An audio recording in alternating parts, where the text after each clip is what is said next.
Hello, and we're live. Welcome back to Captain's Quadrant. We started off really hot because we're in a special room, and we're here in the room to talk about Star Trek Strange New Worlds Season 4, the big preview of the second to last season of the series, Star Trek Strange New Worlds. And of course, I am joined by the founder himself, one that does not shapeshift. He just trims his beard. That is my buddy, and I'm sending virtual hugs all the way from America to my friend, VHS Jace. What's up, my man? Well, occasionally the beard gets to like homeless proportions. So occasionally I need to trim it down to get control. But as you can see, I'm here tonight. Jason is off in the Bahamas. Yeah. So don't know what he's doing in the Bahamas, pretending he's James Bond or he's fighting a shark or I don't know. But either way, I'm here to fill the gap to talk about season 4, which, wow, it's, if you'd asked me a few months ago prior to Starfleet Academy, was I really looking forward to season 4? And I would have gone, man. But after Starfleet Academy, I'm pretty pumped for this season. Ouch. I'm just going to run in the chat and say hello to a couple of our good buddies. Yeah, we got Damon J, who's going to be a guest next a couple of weeks on our channel. Yeah, I think episode 4, if I remember. Episode 4. Right. So we got to. He'll confirm that with us, but yeah. Yeah. That's going to be a lot of fun. And while you're here watching, please be sure to like this episode, like this video, and subscribe if you haven't done so before. So that would be amazing. And we've got our security officer. There's that little wrench there. Good evening, gentlemen, and good evening, Damon. So good to see you. Hello. Wonderful. I ain't done yet. Good to see you. Hello, we got Karen McLeod. Hello. Thank God TGIF. It is Friday. Holy moly. Saturday morning. Oh, for you. Yeah, that's right. Future man. Yes. I'm surprised you don't have like that just a silhouette thing. Like yes.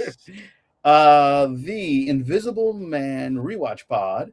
Yes, tonight I am invisible, but I'm still Ed. Greetings to all. What's up, Ed? Good to see you. Oh, wow. Awesome. Wes, what's up, buddy? Haven't seen you in a while. Hello. Good to see you. Hello, Karen. So we got some hellos going back. And yeah, let's I think we just get into it, eh? Yeah, let's just hop in. Yeah, and we'll just discuss each episode. So yeah, they obviously dropped during the week the episode titles and things like that. But here we go. Episode 1, Valus Marinus. Now, initially, Joe, I thought this was I thought they were calling it Homogeny Part 3. Yeah, there was like, what's this about? Because apparently I'd heard this episode here takes place basically straight after the last episode. Yeah, that's right. It picks up right where the last one fell off. Or if you're the Invisible Man pod, it sounds like a venereal disease. It does a bit. But it's also a cowboy episode. For sure. Yeah. And you know what? Let's deal with this. I want to talk about this too, because one of the issues I really had with season 3 was the genre jumping, going from one genre to another. And the thing is, I'm not against that idea. I just need it to be done well. And that's what I'm hoping for in this season is I don't care if you're going to do a romantic comedy one week, you're going to do a Western the other. I really don't care at this point.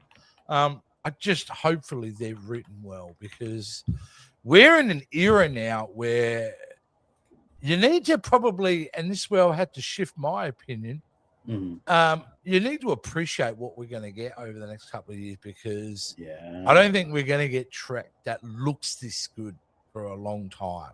Yeah, I agree. Because it costs millions of dollars per episode to make it look this good. So spectacle, I think we're getting to a part with this season, the next season, probably the last time we're going to see spectacle at that scale on TV for a long time. So I've shifted my attitude going, no, I want to be positive about it. I get it. It's an anthology series. It's thinly held together by that one crew, but essentially this show is an anthology series because they constantly genre jumping. Right. And I'm going to be cool with that. So if episode 1 is like a Western, because I've seen images, him on a horse with a cowboy hat, I just assume it's in his closet. And then I think it's Lan and somebody else. They both got cowboy, and Benga, I think. They're all dressed up as cowboys as well. So, yeah. I suppose we just kind of got to accept it. Yeah, I mean, I don't mind the genre jumping. I just don't want singing. I don't want I don't want singing Trek. We've done that. It's never been good. Let's move on past that. Let's get into now. I know this cast is super talented. Each one of them has a great voice into some type of something. But I think Sans music will be right as rain. I do think that we would be given a blessing if the amazing Bruce Horrick would be returning, or Jesse Keitel. I think those little tethers would be really cool to kind of fill in. I would like to see more Klingons, see what's going on there. I will say, just based off what you just said then about the actors, I do want to also support that. It's never been about the quality of the acting in the show. Their casting and the acting in the show has always been great. Right. But you can only deliver a performance based on the material that you have in hand. And that's where my issue is. This is material, that script, their sides, some of the quality of that I have found frustrating quite a bit in season 3. Yeah, for sure. All right, let's have a look at that. Sorry, go ahead. No. As far as this episode goes, I wanted to know if anybody in the chat, and hello, Geek Filter, it's good to see you again. Hopefully you're doing well. But I want to know, is Anson Mount an equestrian? Because he started off the series on horseback, if you recall the very first episode. Yeah, I mean, they made him that guy. Yeah. That kind of rancher type of thing. And listen, I don't have a problem with it as long as it's a cool story. And again, the visuals that you've seen in the trailers for this show and the images that have been released are rather spectacular. They're spending a lot of money, aren't they? Yeah. So really, at this point, I just hope these episodes are good. Yeah. And at this point, I will take good. I want great, but I will take good at this point, because I still can't reconcile Starfleet Academy season 1. I got my answer on that from that season of television. Oh yeah, that's true. That first season was so good. Yeah, got my answer on the equestrian piece. We definitely think so, man. Think about it. He did Hell on Wheels. I'm wearing my glasses, so I don't have to lean in or make it Hell on Wheels. Yeah, he was on that for like 5 years or whatever. Yeah, so he's been riding horses for a long time. Yeah, good call it. Yeah.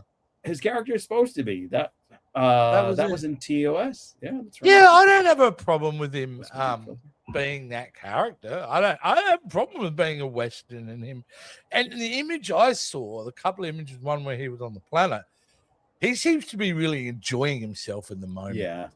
And that's one of the strengths of Pike, right? That's one of the interesting things about his captain, his persona as a captain, is that he's able to find joy in moments of being a captain, more so than any of the other captains, I think. I agree.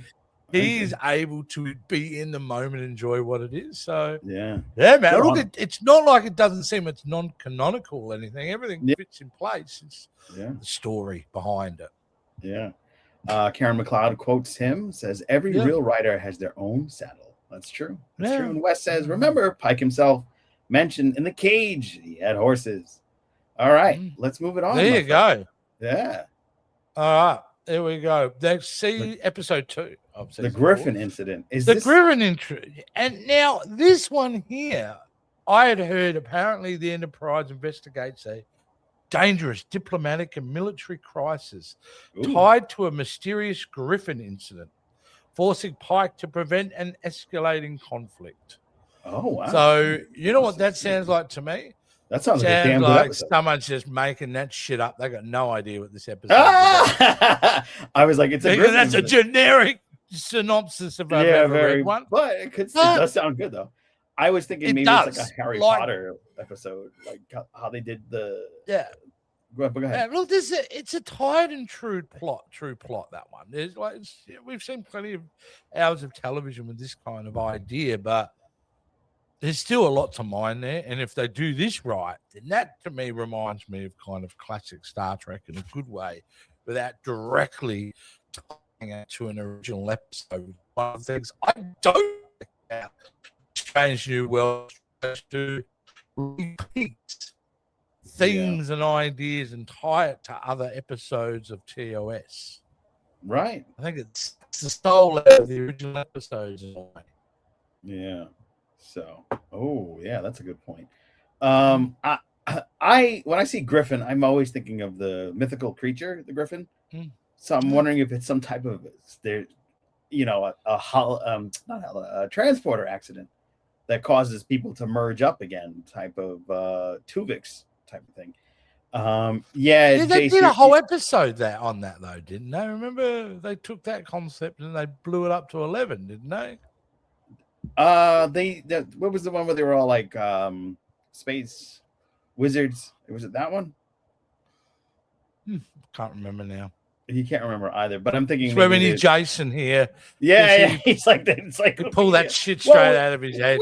We've got 2 encyclopedias in the chat. We've got audience, though. We've got some of the smart people. We've got Wes. We've got Geek Filter, who wrote the book on TAS. So obviously he'll know a ton just as well as Jason. And, of course, Ed and Karen. So we've got some heavy hitters here to talk about this. So for sure, somebody will jump on that. And of course, those of you watching on Facebook, because I clicked that. Yeah, the Elysian Kingdom. Was that the episode you're talking about where they were wizards? Was that a transporter accident that muffed everybody and turned them into like wizards? And I know I'm thinking about. Oh, I know. You know what? I'll remember the minute we finish this live. Yeah, and see you later, everybody. Oh shit! That's what I remember. Let's just move on. Yeah. All right, let's have a look at episode 3, Human Best Friend. Now, Joe, are you going to say live on air what you said to me prior to this show about? Oh, of course, that particular character. Yeah, because the whole thing that says the dark theory fans have been whispering about. Hey, not everybody's been in the original series that's on the show. There's a lot of characters. That's true.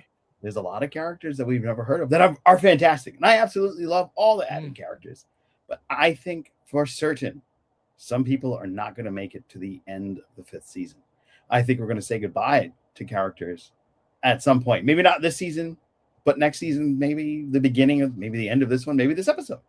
But I think the idea of that feels not traditional in Star Trek. And I could be wrong. I'm again way smarter people watching the stream than hosting the stream. But I've always felt like that's not really the way they do things for Star Trek. They don't tend to kill people off. Hammer. They just assign them somewhere, right? They just go work on another ship, another sector. Yeah, a space station out in deep space. Yeah. Deep Space 13. It's got to be Hammer. Deep Space 13. They had no problem killing Hammer. Ever work on that one? Never. We're going to assign you to Deep Space 13. Fuck no. I'm not working.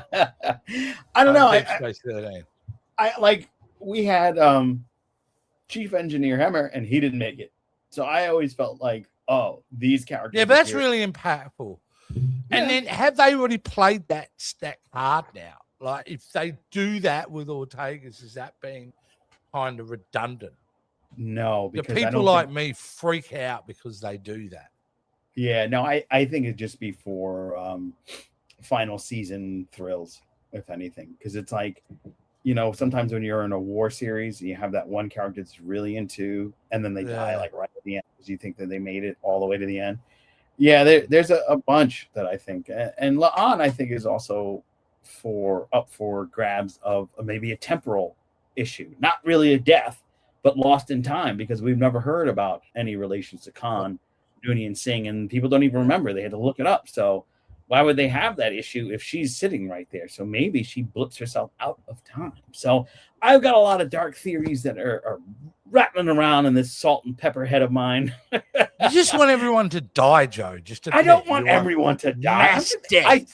No one survived Strange New Worlds, according to Joe. Pipes in the beep chair at the end. No, I mean, there are times, and the show has dealt with a lot of tragic issues and traumas that kind of have been like a recurring. Well, they'll need to close those stories off some way. It'll be interesting to see how they do it. Now, I'm going to go back to that third episode because we haven't even talked what the synopsis is. Yes. So apparently the synopsis I've gotten from the interweb says it's a character-focused adventure exploring the bond between humans and an unusual companion, with the episode expected to lean into humor and emotion. Oh, it's the dinosaur episode. I heard the first episode's the dinosaur episode. Interesting. The one on horseback. Interesting. Oh, I don't know. That's going to be fun. I think. I don't know. But it's another generic explanation, isn't it? Yeah. Because really the internet doesn't know what the fuck it's talking about. All right. Yeah. Let's move on to number 4. Right. Episode 4. It's called A Case of... I cannot pronounce that word. Scared? I don't know. I'll watch the episode and it'll be totally nothing related to what we call it. Yeah. But yes, we'll go with that. Chase of Chirurusco, a film noir inspired mystery in which the crew investigates a puzzling case with dramatic visual styling and moral ambiguity.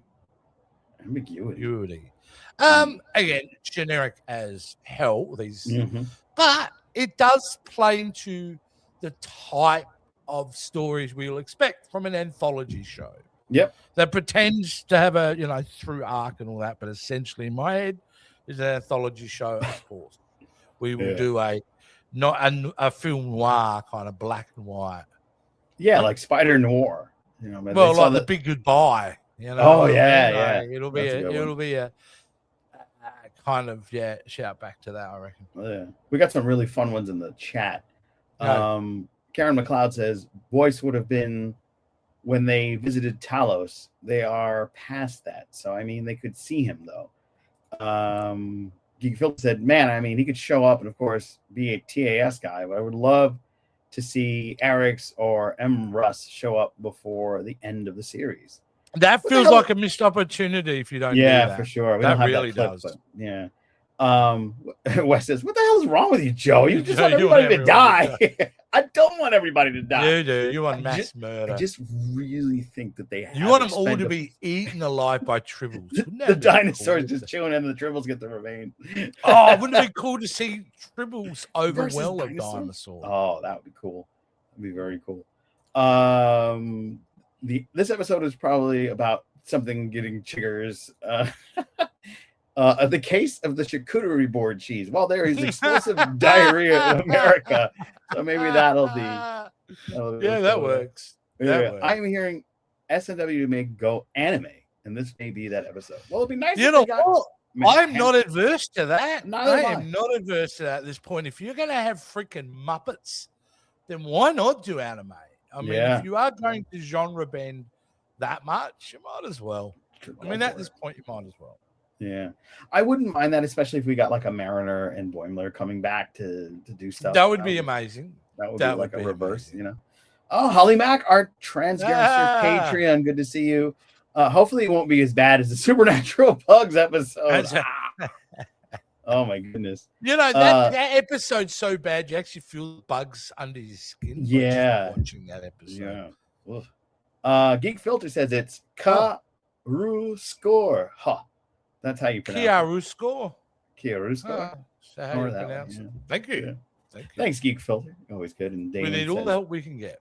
Yeah, that's going to be the episode that he's on, so he probably would know. So, Damon, can you give us the scoop now? Is that the episode? That's 4, right? Yeah. Right. So that'll be fun. That'll be fun. Let's see what the next episode called. Level 5 Transporter Accident. Okay. Just on the title alone and this dude here, I feel like it's probably a chance to have a real lighthearted, comedic, fun episode, but it probably isn't. So let's see what they're calling it. A transporter malfunction has major consequences for the Enterprise crew, leading to one of the season's most unusual science fiction stories. If you're a betting man, you'd think it's the Muppet episode. I think so. And I think I had heard that apparently that episode was going to be tying in with the actual 60th anniversary weekend. Oh, wow. I don't know if that's accurate or not. I'd heard it. There are a lot of people that talk a lot of shit on the internet. It's They hard sure do. sometimes, dude. It is. Yeah, get it locked down. But I've not been convinced that the Muppet, it will be primarily the Muppets on screen for 30 minutes. I think that is way too audacious. Yeah. I think we're going to have them, but it's only going to be for a short time.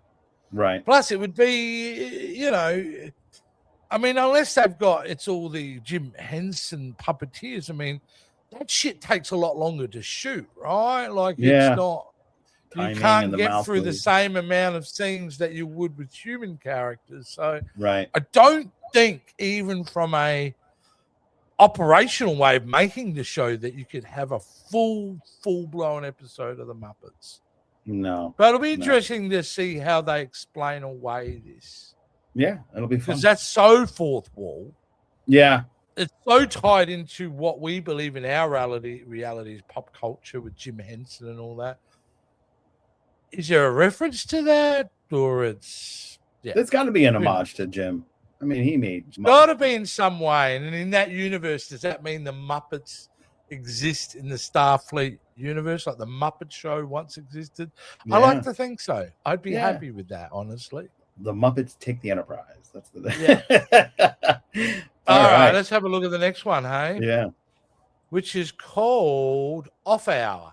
Oh boy. Romance episode. She can't, will she, won't she, with Spock again. Oh, yeah. Here we go. I mean, she's a great Aussie actress. I do like her, but she's had to ride some tough storylines at times. Nurse Chapel. This one is an off-duty story that explores the crew's personal lives. Yep. Romance. Mm-hmm. Yep. Romance episode, told you. The crew's personal life when an unexpected situation erupts a rare period of downtime. So it is going to be a very heavy this is when Megan's making feelings episode. I could see this a potential Doug episode. Oh, where we see the return of Doug. Because his fascination with humans. He would probably revel in an episode like that. For sure. Yeah. I don't know. I love a little Doug.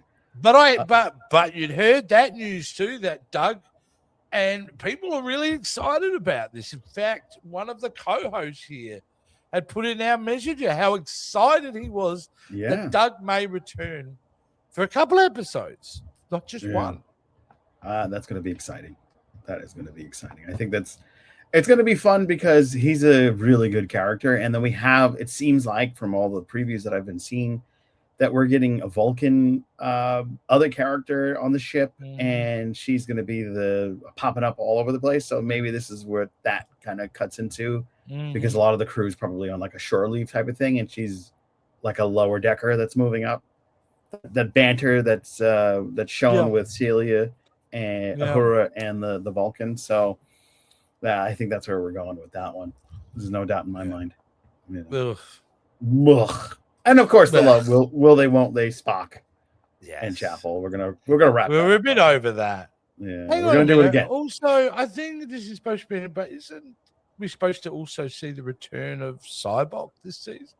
Oh no! If that was the case, then Angel would come back, and she said that she's not. So okay. So unless she's just duping people, which I would give her even more love for that. Like, you got me. I thought you wasn't coming back, and there you are. And I just hope they either cast Matt Berry as Cybok or what's his name?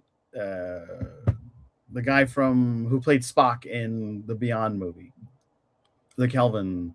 I don't know what Zachary Quinto. Zachary Quinto, yeah. That's Cyber. Yeah, then you're really breaking fourth wall stuff. Yeah, that'd be great. I would love that. Yeah, I'm all for it. The last thing they need is any more continuity issues at the moment, Joe. I think. Yeah. I think it's Paramount almost like, can we pretend a lot of this never happened and just go back to? Yeah, but anyway, Wes did brought up a good point. Check this out. I'm understanding that Sarek is returning, so maybe we're going to get him in here. Maybe. Ooh, well, you had to do with Cybok, right? It's I think an outrageous missed opportunity if you introduce him early in the series and not pay off that at the end of the series. And I don't want to hear this. Oh no, but we don't want to mess with continuity bullshit because they don't care. No, they haven't for most of the series. They do what they want. Right. So I think they at least owe it to the people who have stood by this show and deliver on one of the more exciting after credit scenes. Was the idea of, hey, we'll do this. Yeah, we got a great little comment, twofer. Karen McLeod says, "Why did the Klingon Empire immediately declare a ceasefire with Captain Pike's new puppet crew? Because they realized there is no honor in fighting a captain who's already being brutally controlled by a hand up its butt." That's a good one. It's true. Yeah, that is going to be the most interesting episode to watch. This is how they pull that off, and I'm sure they would try their darndest to make it work. But yeah. Anyway, you cannot have a season of Star Trek, Joe, without a time travel, can you? You just cannot do it.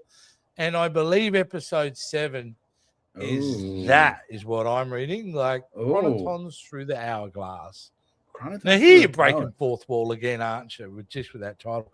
But a time travel adventure involving chronotons that threatens the timeline and forces the crew to confront cause and effect paradoxes. Oh, interesting. I'm wondering if we're also going to, because like Hourglass always time travel, but it also could be time travel plus mirror universe, because all those great DS9 episodes through the Looking Glass, the Mirror Darkly, like we've got all these like hour and time and everything. So I think that could be really cool. Or this could be the On Swan song, where she gets bopped out of time, because we do know that she has some connection with the temporal war things that was going on, because she was plucked out of time. So I just think we'll end up seeing, I think, unfortunately, they'll do it like they have done with every other series in this modern generation. They'll rush it all at the end. Rather than season 5 should be that. Yeah. I mean, like they're 6 bringing episodes of giving each character their due and sign off. Yeah. And I'm telling you, Joe, I'm happy to bet you $100 right now, they'll do none of that shit.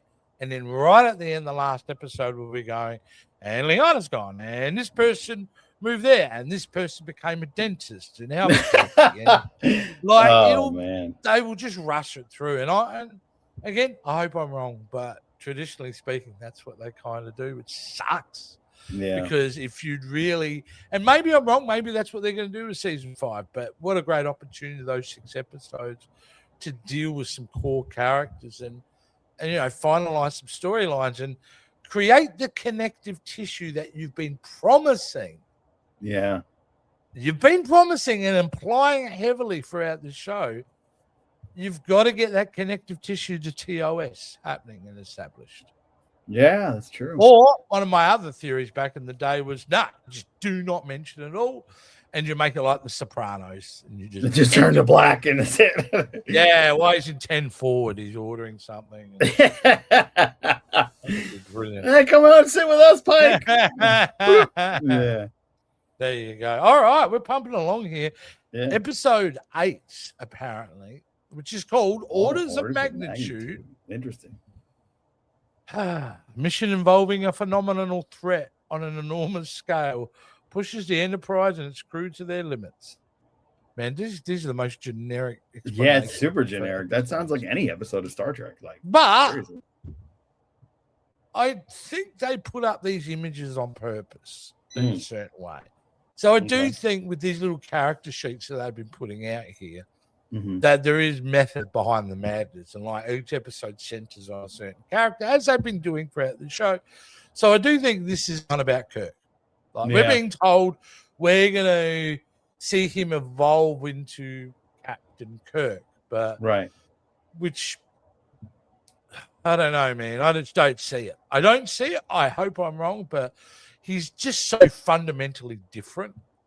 To imply we're going to see him come Captain Kirk only must be an implication of his ranking and not the character that we remember, because he's too darn different. He's too different. Yeah. I mean, he's not there is that thing where he slaps Spock. I think that's probably this episode from a lot of the footage that they're releasing as part of the teasers.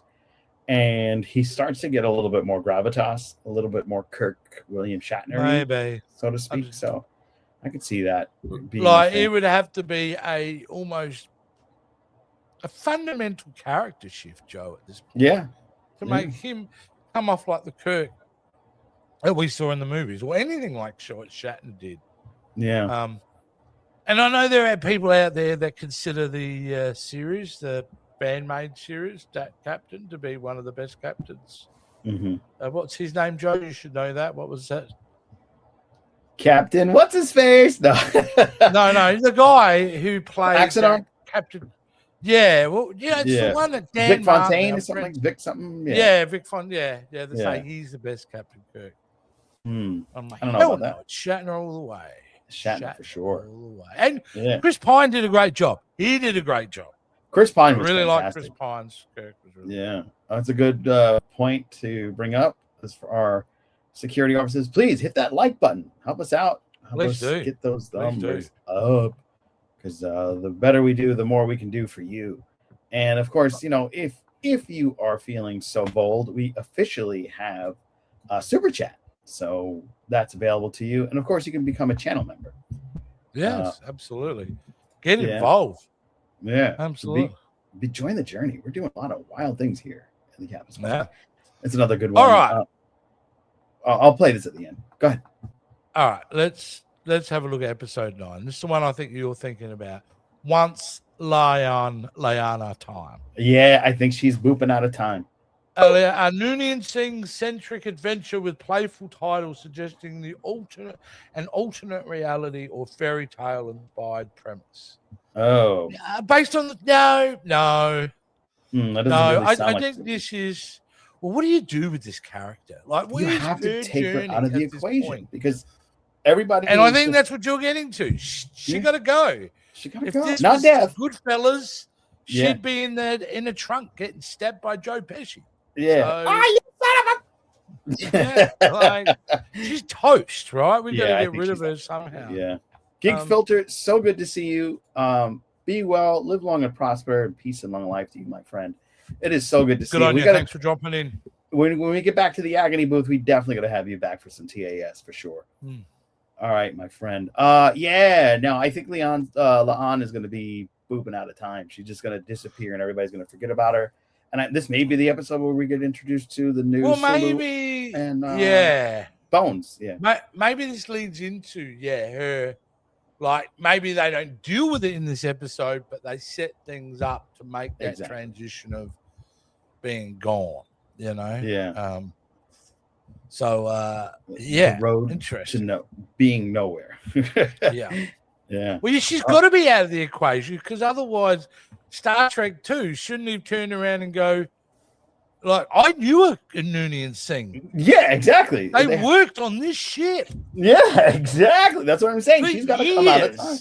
For years. Yeah, no, that's never obviously mentioned. So I think for sure. And that's some of the problems that they won't be able to fix, I don't think. Unless they do something lame like everybody's memories erased or no, I think there's continuity errors that are going to be so hard to fix based on what this show has done. I'm going to lean heavy into her being removed from time itself, where you're just she's just going to go, who is there? No, I just remember Una and the blonde lady. What are you talking about? So I think she's going to be removed from everybody's mind because she's going to be erased chronologically. Maybe. It's the only one. It's the only way. That's lame. That's cool. I like that. That's cool. Like, we wrote ourselves into a corner. We better be lazy, and then boom, here we go. We fixed the problem. Or maybe she'll be a temporal agent. Maybe she'll die and get erased and become a temporal agent, like what we believe Trip Tucker to be. Now, if you were going to do that, if you were going to do the Men in Black thing, right? Yeah, that's what you're saying, to blink them.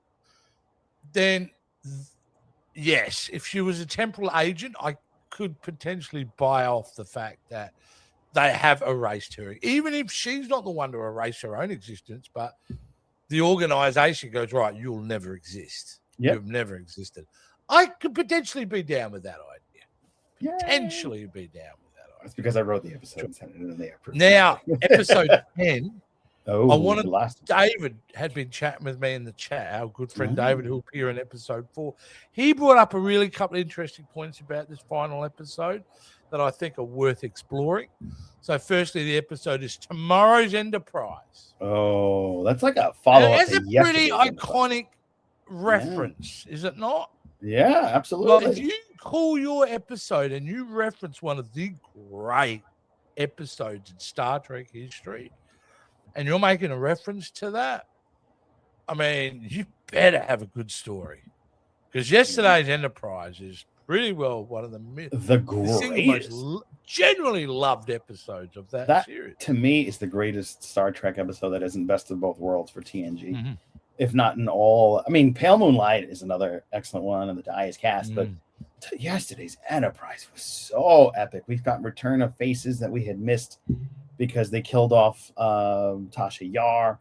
And, you know, Star Trek's not afraid to kill off people, which is why I'm preparing you guys for this dark theory of mine that we're going to see some cold, hard kills in the end of this. But you just do death idolization is something that needs to be explored with counseling. I gotta go see now, David raised a good point because he actually asked me a question first. Okay. Which led to some, I thought, an interesting discussion.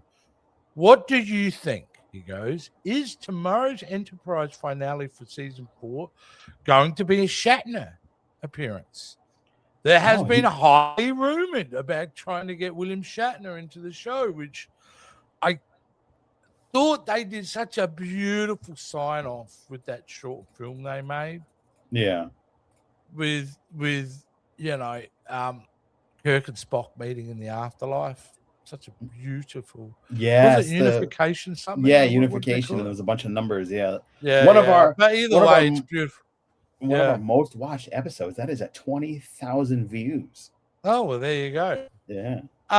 And yeah, I don't know how you bring him back and make it work. Would I like to see him back one last time? Of course.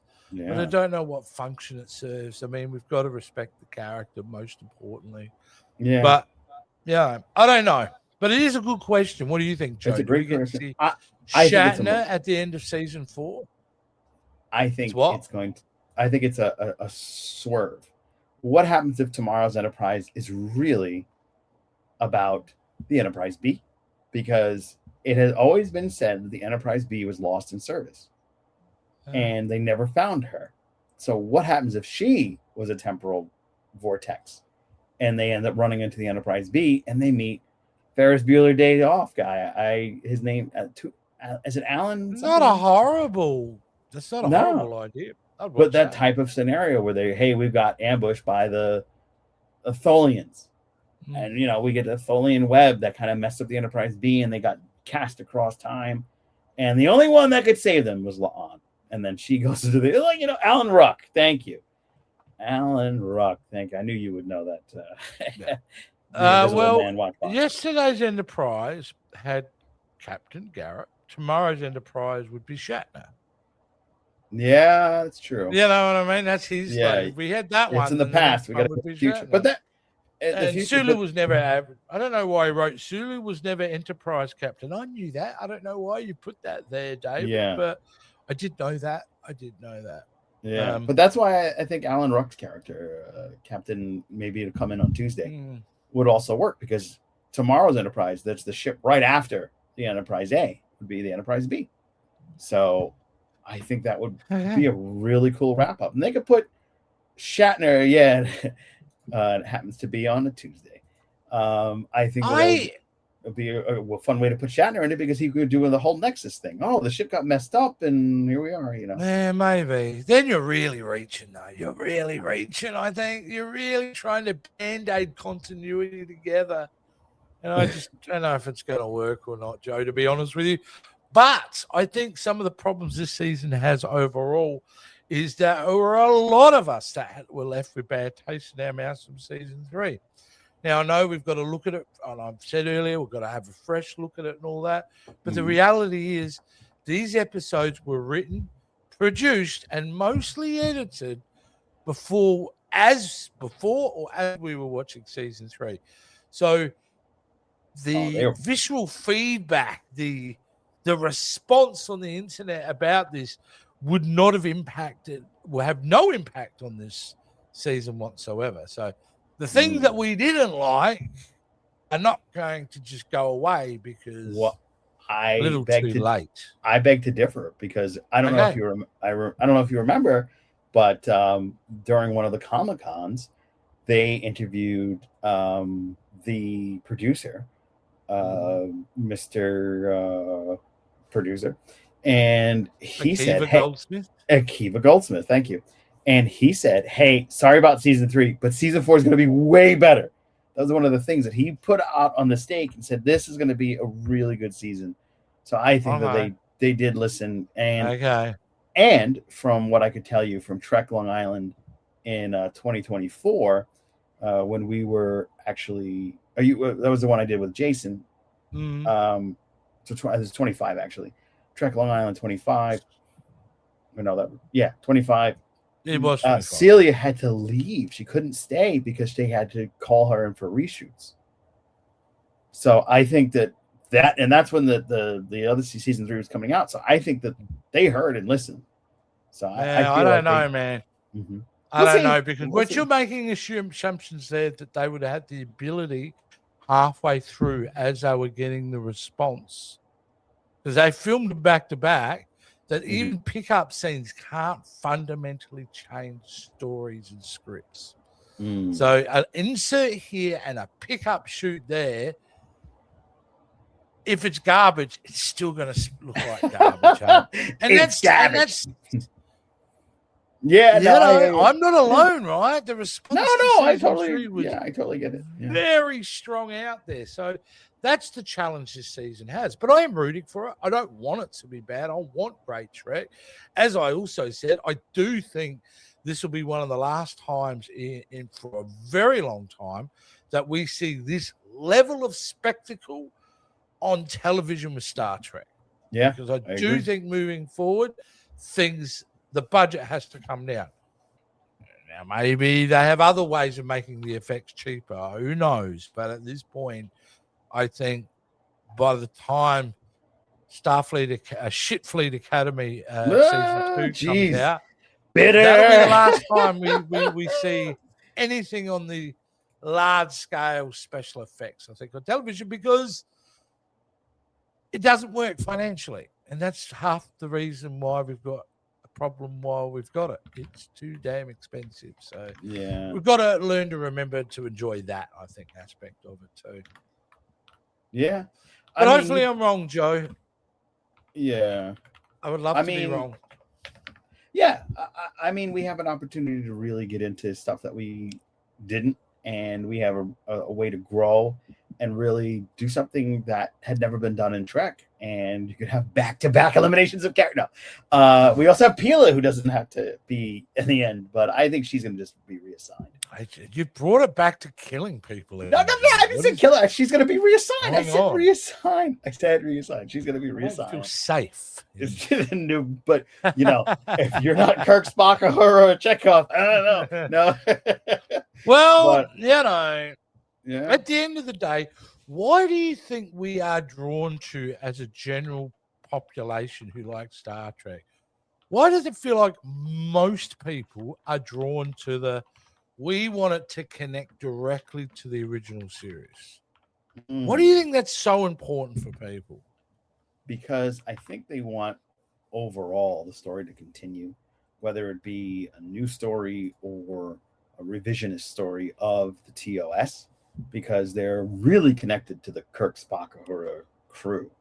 So I think that just begs for a refresh. I mean, you've got, how many different Batman? You got Keaton, West, and Clooney. You've got a ton of Batman. You've got a ton of James Bonds. You can have a ton of Shatner, Kirks. You can have a ton of Spocks. I think that they just want to. Here's the problem, though, Joe. They spent 40 years of that franchise telling us that continuity counts. Oh yeah, that matters. Yeah, that's because Berman. That's the tough pill that a lot of older fans are finding hard to swallow. Yeah, is that we invest in this. One of the most attractive things about that era was jumping from one series to another and seeing this is set 5 years after this. This is set, and this kind of sense of this galactic community that you're creating with the show. And now we're being told it doesn't matter because they can't figure their shit out. That's frustrating to a lot of fans. Yeah, no, I understand. Yeah, so I think, I mean, Lord, next week, right? Next week is San Diego Comic-Con. We're supposed to be hearing some shit about the future of Star Trek. Yeah. Like, this is being built up for a while in some of the things that I've been reading around. No, Paramount's going to make an announcement about the future of Star Trek at San Diego Comic-Con. Yeah, that's true. Boy, they've got to come out with some guns because what are we in now? We're in middle to late July. Right. Half of the 60th anniversary is over. Mm-hmm. There's only two things of significance that I feel like are coming down the pipeline now this year, and that is this supposed announcement on the future of Star Trek at San Diego, and then Star Trek Las Vegas, right? Right. They feel like the two biggest things they're going to be doing every year, but none of them are special to the 60th anniversary. No. Next year, there will be another Star Trek Las Vegas. Next year, there will be someone at Comic-Con talking about Star Trek. Like that. It's just like there's nothing new this year. Like, I just feel like this has been the biggest waste of a year. Yeah. Like, Paramount should have said, here's $50 to $100 million. We are going to re-release all the films month to month over the entire year. Yeah. And we are going to not only then work on proper announcements about the future, not to let things drag on. You know, in February or March, if could have gone and seen Star Trek II, The Wrath of Khan, restored on the big screen. Oh, yeah. I'd see it in IMAX or something. You know? Yeah. Or should have done that. That seems to me the most obvious thing to do. Yeah. Do you guys have Cinema X in Australia? What is that? Well, the one where like the whole screen is actually the wall. No. You guys don't have that? That's pretty cool. I would love to see Wrath of Khan. No, we don't have that, Joe. Not everyone lives in New York City, Joe. What? They don't? Oh, come on. That is probably the coolest way to see movies nowadays. Yeah, well, yes. And for some people who have neck issues, it may not be. Mechaneck. Kind of really having a problem. But no, just putting them on the big screen. Yeah. Would have been so great. You know, right now Generations would have been released this month. Right.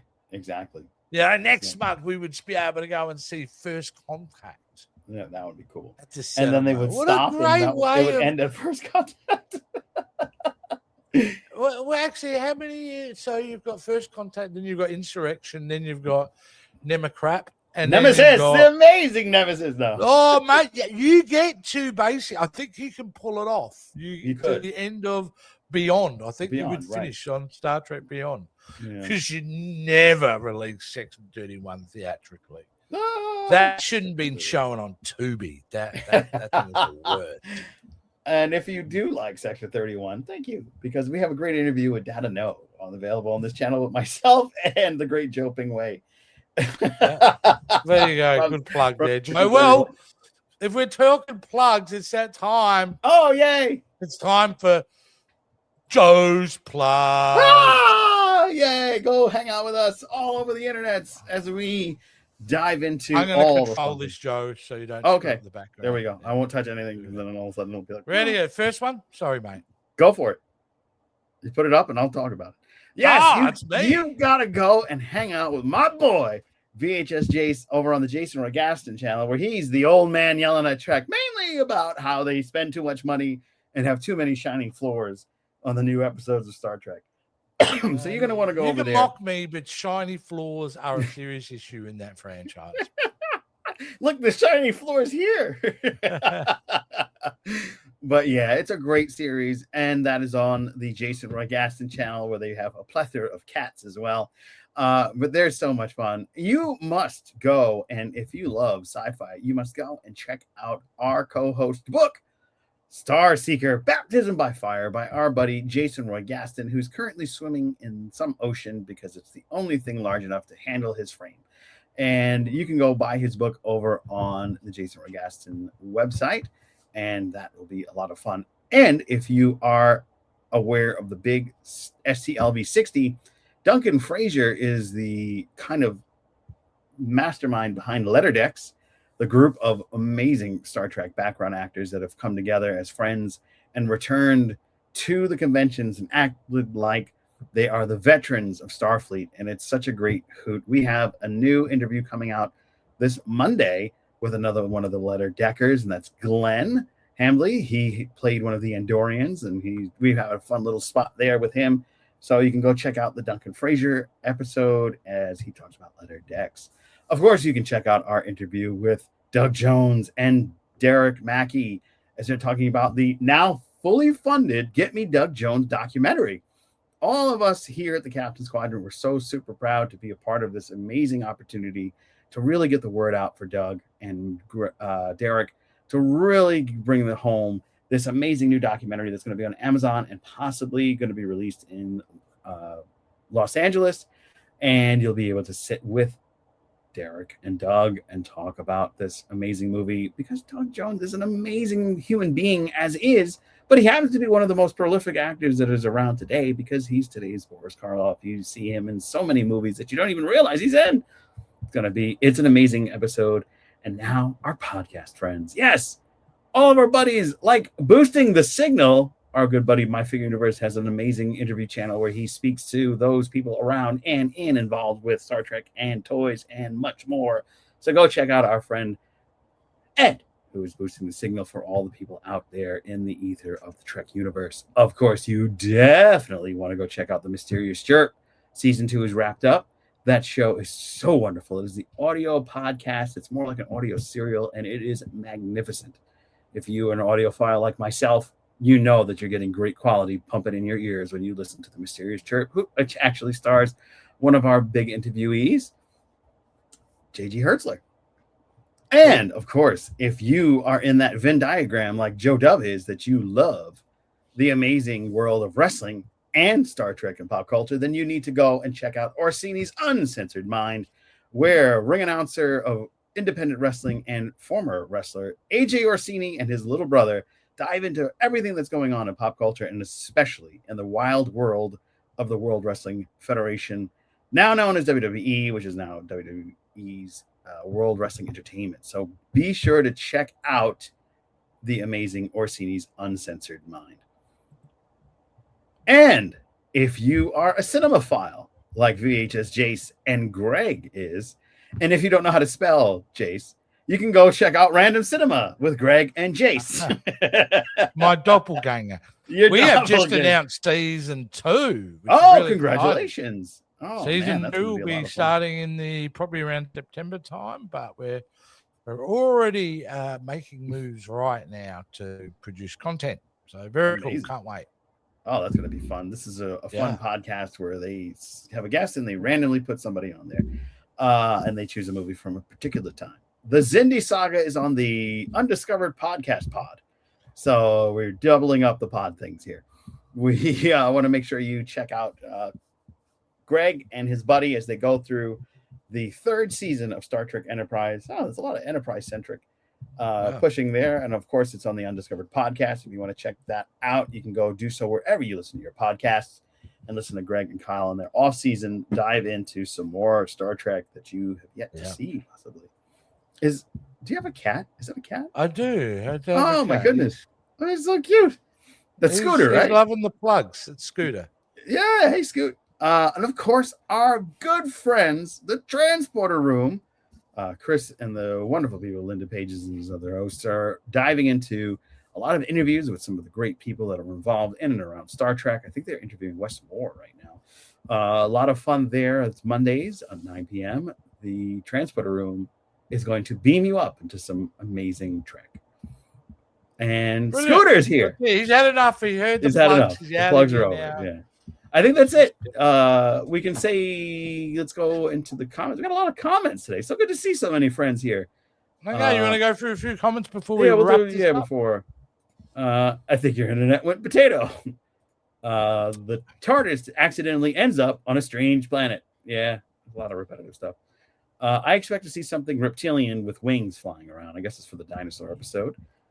Picard said it that Riker reiterated, I think. Okay. Picard, but Boimler does the Riker maneuver with a saddle in Pike's office. So we're going back to that. The Elysian Kingdom was such a good episode, written by Benny Russell. Oh, Benny Russell's the Cisco. It's a great one. I'm doing 3 things at once. Sorry. It's okay. Ortega-centric episode for sure. There was one that I really wanted to read. I'm not going to spend too much time. The USS Enterprise becomes stuck in a nebula that is home to an alien consciousness that traps the crew in a fairy tale. Not a transport episode. Oh, okay. We could see Dr. Broyce. Oh, yeah, I remember Dr. Broyce.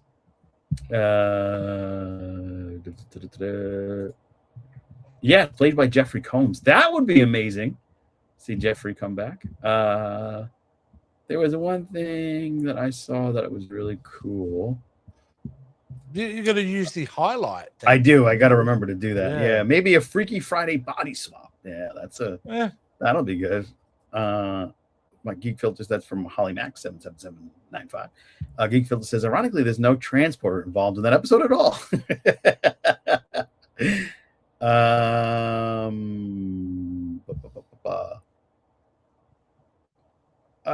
They actually are they use the Jim Henson's Muppet Shop for that episode, which I didn't know. That's so cool. If they use it, and like I said, I'm curious to how fourth wall breaking it is. Like, in that world, in their reality, do the Muppets exist?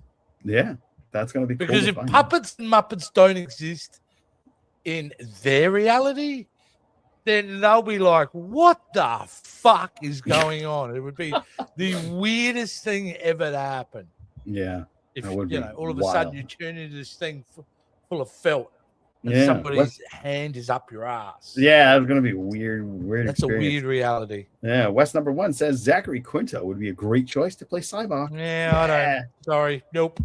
Absolutely no. I think that's The Invisible Man Rewatch Pod says, just imagine the last 6 episodes of next season, they just completely wipe out everything that's ever happened in the series, negating all of the complaints about canon. That's the one way to clean it all up. But still, I just don't think you can make anyone happy. People will complain, we fell in love with this. Yeah. That sounds like a soap opera parody. I really like the promotional art for these episodes. Yeah, how they look like trading cards from the stickers in the early 80s. Yeah, I was thinking Cabbage Patch Kids for sure. Patch Kids for sure. All right, and this is a great one. Remember, I was saying, hey, they for sure. What if? Hold on, this is a good one. What if tomorrow's Enterprise is the Enterprise D on Veridian 3? After the destruction, they travel forward and see it perhaps snatch it Kirk out of time. That's interesting. So, like, in other words, the ship crashes and then they went in a time loop thing to go get it back. Interesting. That is interesting. Yeah. It'd be good to tie in the movie as well. Yeah, that's from our part of the Invisible. This is Karen McLeod, 2026. When I was referring to Akiva Goldsmith, saying, no, the next season's going to be really good. Yeah. All abusive. So true. This one will be better. Or politicians. Or politicians, This one or this time will be better, I promise. Yeah. Of course, an executive producer, instead of having to read, you could just call me Ed. Yeah. There you go. Spelling is hard. Holly from the Mysterious Church will be on Twin Cities Trekkies. That's amazing. She's a wonderful lady. Don't you love it? People come on and they try to make sure they're going to plug their own show. Yeah, I need to start doing that. Maybe I'm going to start doing that. Just going there. Just going on random. Don't forget what's Captain's Quadrant. Ed says, I think everybody should check out the official Invisible Man. Oh my goodness. This is just like, let's all plug our own shit. Yeah, Mind you, I will say with the Invisible Man rewatch, I'd never heard of the show. I didn't know they'd made a TV show. I've been able to get the first season, cannot view it or get a hold of season 2 at all outside America. You just cannot view it, get a hold of it, purchase it, nothing. But I've managed to get season 1. I look forward to watching it. Yeah. And just remember, hit that like button. And if you're listening to the audio podcast, God bless you. We have a litany of new people as we hit our 65,000 downloads for our audio podcast. So we appreciate each and every one of you. So please be sure to share it and give us a rating, especially if you're on Apple Podcasts. 5 stars, if you don't mind. Jason, this has been an incredible, fun episode. So much interaction, so much love, so much Trek to talk about. Thank you so much for taking the time and hanging out with me. No problem. But I'll be back. I know. That's the best. We're going to have the trio together. The beginning on the 10-week appearance where I'm going to hopefully wax lyrically with love about all these Strange New World episodes. There is a good chance that won't happen, but let's hope it's all going to be lots of fun over the next 10 weeks. I think it will. And Jason will be back after that shark wanting to get a revenge on him in the Bahamas. Or Michael Caine will do the best that they can, but he'll be back. Or he will ascend from the sea like Godzilla. Maybe. He's tall enough. Yeah. He's tall enough. And his skin's very similar. Pretty scaly skin. Yeah, you're right. Yeah. Kind of gross. Do something about it. Yeah, it's very scaly. I hope you watch this. Me too. Me too. Oh my god. See you guys. We will see you later. See you next week. Come on, Mom. Saddle up. Lock and load.